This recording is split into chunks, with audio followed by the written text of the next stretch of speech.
Chor thapui thang van na kai le ta zaleng tin tual chai lim za e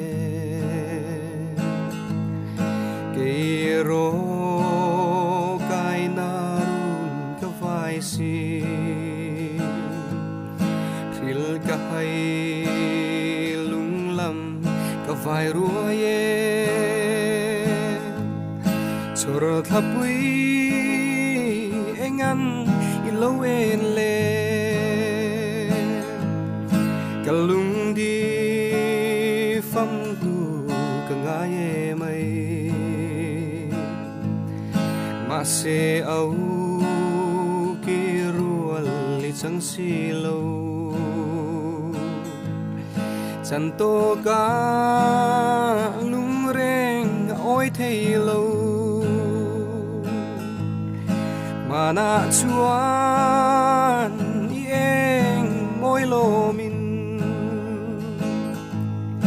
ka dinen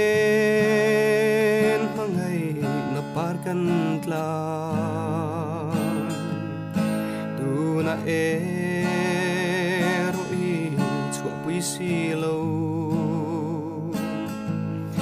nun ko har arang vai nan zong chor thapui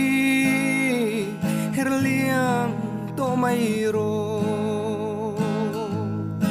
kalung di pham du ka ngai mai ma se au ki rual li chang si lo chan to ka lung reng oi thei lo zan khua lo tlai cho fa dang tin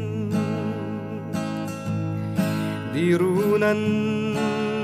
bele nui hiavin ke ro tai narun ka vai si khil ka hai lung lam ka vai rua ye o ka di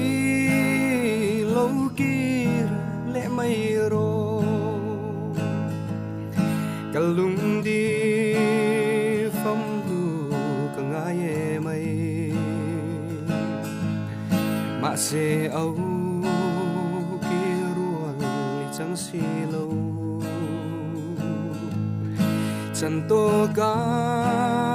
lung reng oi thei lo